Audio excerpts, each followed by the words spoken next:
ঢাকা বাংলাদেশের প্রাণকেন্দ্র, আর এই ঢাকার এক সময়কার প্রাণকেন্দ্র ছিল আমাদের বর্তমান পুরান ঢাকা। আর ইতিহাস ঐতিহ্যে ঘেরা এই পুরান ঢাকার অন্যতম গুরুত্বপূর্ণ স্থান হচ্ছে আরমানিটোলা। নামটির সাথে আমরা কম বেশি সবাই পরিচিত। ঘন ঘন অগ্নিকাণ্ডের জন্য প্রায়ই খবরের কাগজে শিরোনামে উঠে আসে এই জায়গার নাম। পুরান ঢাকার আরমানিটোলায় একটি 6 তলা ভবনের নিচ তলায় রাসায়নিকের গুদামে আগুনে অন্তত 2 জনের মৃত্যু হয়েছে। রাজধানীর আরমানিটোলার আগুনে দগ্ধ হয়ে মারা যাওয়া 2 জনের মরদেহ রাখা হয়েছে স্যার সলিমুল্লাহ মেডিকেলের মর্গে।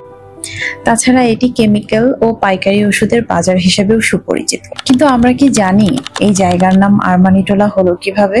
আর ইতিহাসবিদেরাই বা কেন এই অঞ্চলটিকে একটি ঐতিহাসিক ও সাংস্কৃতিকভাবে গুরুত্বপূর্ণ জনপদ হিসেবে বিবেচনা করেন?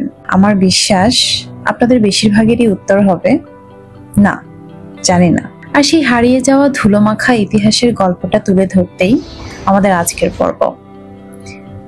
ফিরে দেখা আরমানিটোলা, এক হারিয়ে যাওয়া জনপদের গল্প। 1600 শতক। সময়টা ছিল বিশৃঙ্খলার, যুদ্ধ আর সাম্রাজ্যবাদের উত্থানের। এই সময়েই ইরানে ক্ষমতায় আসে সাফাভি রাজবংশ। তাদের শাসনকাল জুড়েই তারা পূর্ব আর্মেনিয়ার দিকে আগ্রাসী হয়ে ওঠে। 1501 সালের পর থেকে 1555 সাল পর্যন্ত একের পর এক আক্রমণে তারা পূর্ব আর্মেনিয়া দখল করে নেয়।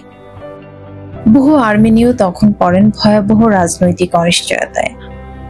যুদ্ধ, ধর্মীয় নিপীড়ন আর অর্থনৈতিক সংকটে একসময়ের গর্বিত জনগণ ছিন্নমূল হয়ে পড়ে।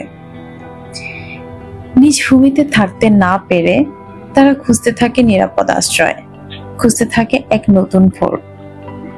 ঠিক তখনই কেউ কেউ রওনা হয় পারস্যের দিকে, আর কেউ বেছে নেয় দূরের বাংলা, দিল্লি, লাহোর কিংবা সুরম্য চট্টগ্রাম।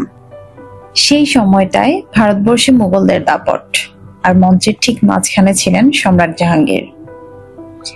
1608 সালে তিনি ঢাকাকে রাজধানী বানালেন, আর সেই সিদ্ধান্ত যেন খুলে দিল এক নতুন দরজা। বিশ্বের নানা প্রান্ত থেকে ব্যবসায়ীরা ছুটে এলো এই শহরে।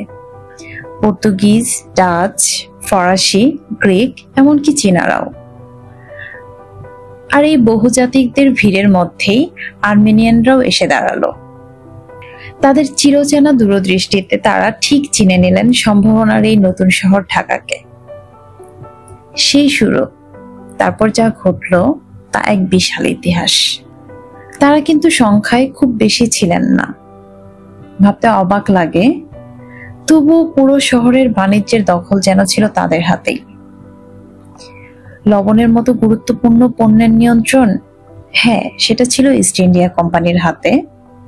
কিন্তু মাঠে যারা কাজ করত, যারা লবণ তৈরি করাতো, সরবরাহ করত, তারা ছিল মূলত আর্মেনিয়ান ঠিকাদার।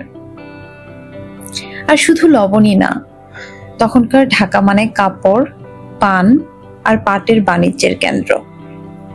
এই 3টি খাতেই আর্মেনিয়ানদের প্রভাব ছিল চোখে পড়ার মতো।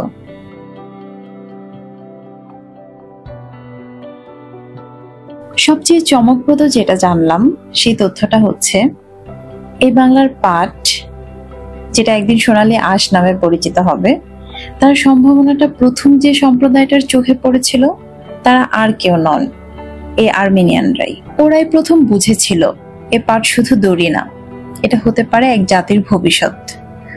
সত্যি বলতে কি, তারা শুধু ব্যবসায়ী ছিলেন না, ছিলেন দূরদর্শী পথ প্রদর্শক। ব্যবসায় একসময় আর্মেনিয়ানদের যেমন সাফল্য এসেছিল, তেমনি তারা এই শহরটিকে আপন করে নিয়েছিলেন। ঢাকায় তাদের সংখ্যা বাড়তে লাগলো, আর সেই সাথে গড়ে উঠতে লাগলো তাদের নিজেদের বাড়িঘর। একটা সময় এমন এলো যখন আরমানিটোলার অলিগলিতে ভোর হতো আর্মেনীয় জীবনধারার স্পর্শে। সেই থেকেই জায়গাটার নাম হয়ে গেল আরমানিটোলা। তবে শুধু বসবাসী সীমাবদ্ধ ছিল না তাদের পদচিহ্ন। ধীরে ধীরে তারা ভাবলো, আমাদের ঈশ্বরকে স্মরণ করার জন্য কি একটা স্থায়ী জায়গা থাকা উচিত না? তখন তাদের আরমানিটোলাতেই ছিল একটা ছোট্ট চ্যাপেল। সেখানেই তারা প্রার্থনায় বসতো। জানা যায় 1781 সালে একজন আর্মেনীয় জমিদার, নাম নিকোলাস পোগস, তিনি নিজের অর্থ আর হৃদয় ঢেলে তৈরি করে দিলেন এক বিশাল উপহার। নিজ হাতে গড়ে তুললেন এক বিশাল চার্চ অব দ্য রিজারেকশন। সেই চার্চ আজও দাঁড়িয়ে আছে আর্মেনীয়দের স্মৃতিচিহ্ন হয়ে, কালের সাক্ষী হয়ে। আর সেই কালের সাক্ষী হতে আমিও চলে গিয়েছিলাম চার্চ অব দ্য রিজারেকশনে। মূল ফটকে গির্জায় প্রবেশের সময়সীমা লেখা সকাল 9টা থেকে বিকাল 5টা। এটা শুধু এখন দর্শনার্থীদের জন্য উন্মুক্ত। ফটক পেরিয়েই একটি এন্ট্রি নেওয়ার ফর্মালিটি সেকশন, সাইন করে ভেতরে প্রবেশ করতে হয়। আমিও তাই করলাম। যে জায়গাটা দিয়ে হেঁটে যাচ্ছি, একদিন সেখানে ছিল এক নীরব কবরস্থান।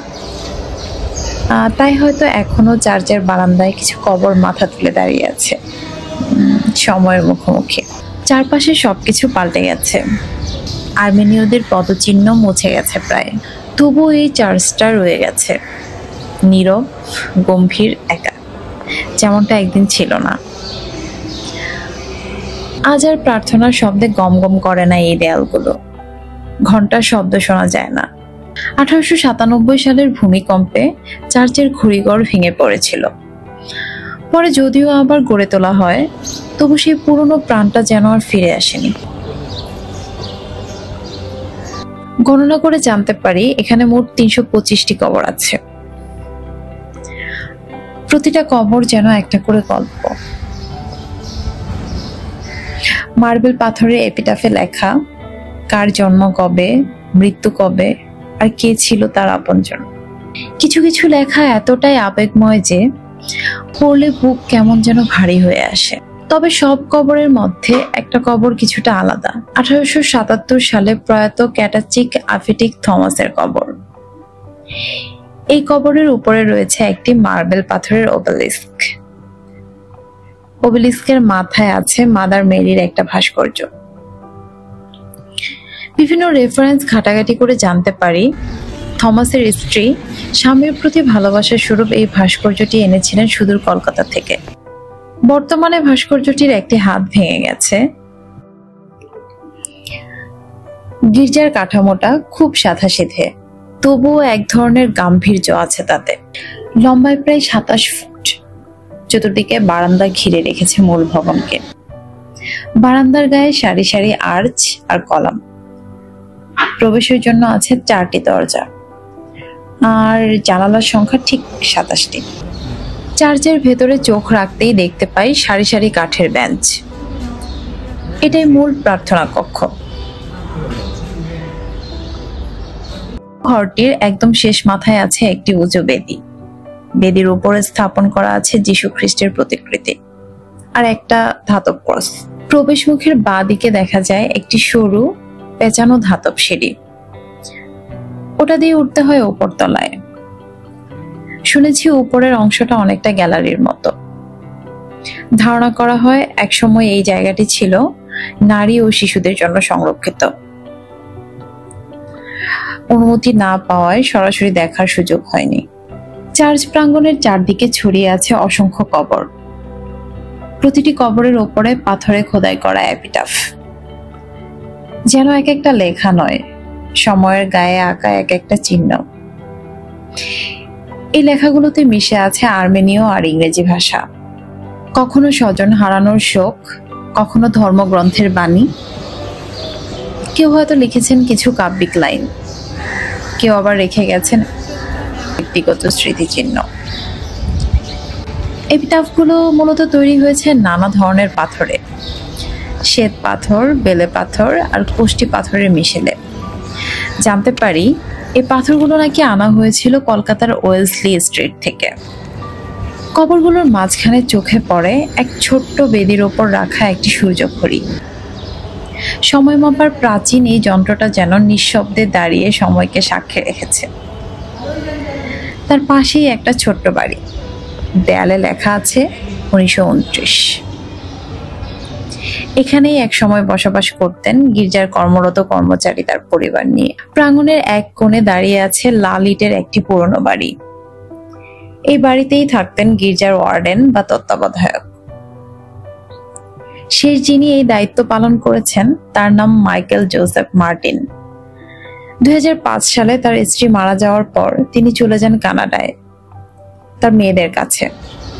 খবরের কাগজ মারফত জানতে পারি 2020 সালের 10 এপ্রিল তিনি কানাডায় মৃত্যুবরণ করেন। তিনি দীর্ঘ 3 দশকেরও বেশি সময় ধরে এই গির্জাকে আগলে রেখেছিলেন। তার বিদায়ের মধ্য দিয়েই মূলত ঢাকা থেকে আর্মেনীয়দের চূড়ান্ত প্রস্থান ঘটে। এই গির্জার যে দিকটি সবচেয়ে বেশি চোখে পড়ে তা হলো গির্জার পেছন দিকে থাকা ষড়ভুজ আকৃতির টাওয়ারটি। সাদা রঙে রাঙানো পুরো গির্জার গায়ে জায়গায় জায়গায় হলুদ রঙের ছোঁয়া, কলাম, রেলিং আর কার্নিশের ধার ঘেঁষে সাজানো নকশা।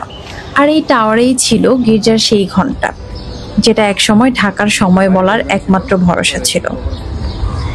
এমন না যে এটা শুধু ধর্মীয় কাজেই ব্যবহৃত হতো। এই ঘন্টা বাজলেই মানুষ বুঝতো কখন সকাল, কখন বিকেল, কখন কাজ শুরু হবে আর কখন দিন শেষ। ধর্ম, জাতি, পেশা সব পার হয়ে ঢাকার মানুষের জন্য এটা ছিল এক ধরনের পাবলিক ব্লক। কিন্তু 19 শতকের শেষ দিকে আর্মেনীয় সম্প্রদায়ের ব্যবসায়িক ও সামাজিক জৌলুস কমতে থাকে। 1880 সালের কাছাকাছি কোনো এক সময়ে ঘণ্টাবাদককে ছাঁটাই করতে হয় খরচ বাজাতে। তারপর কেটে গেছে শত বছর, ঘণ্টাটি আর বাজেনি, আর গির্জাটিও চুপ করে দাঁড়িয়ে থেকেছে সময়ের বাইরে, শহরের এক কোণে। আজ বিদায় নিতে হচ্ছে। কয়েক ঘন্টার জন্য যেন অন্য এক সময়ের ভেতর ঢুকে গিয়েছিলাম, এই আরমানিটোলার মাঝে, এই নীরব গির্জা আর ছড়িয়ে থাকা কবরগুলোর মাঝে। সবকিছু যেন ঠিক এখনো থেমে নেই। মনে হচ্ছিল হাঁটছিল কেউ পাশ দিয়ে। নরম পায়ের আওয়াজ, ধূপের গন্ধ, একটা পুরনো সময় নিঃশব্দে ডেকে যাচ্ছিল আমাকে। আচ্ছা, এই কবরগুলোর নিচে যারা ঘুমিয়ে আছে তারা কি টের পাচ্ছে আমাকে? আমি কিন্তু টের পাচ্ছি ওদের। চোখ বন্ধ করলে যেন তাদের কণ্ঠ শুনি, হাসি শুনি, এমনকি প্রার্থনার আওয়াজও। সবকিছু কেমন যেন ঘোর লাগা এক অনুভূতি। হয়তো আমি চলে যাব এই শহরের ভিড়ে, তবে আমার একটা অংশ রয়ে যাবে এখানেই, এই পুরনো গির্জার বারান্দায়, মার্বেলের ওপরে খোদাই করা নামগুলোর পাশে।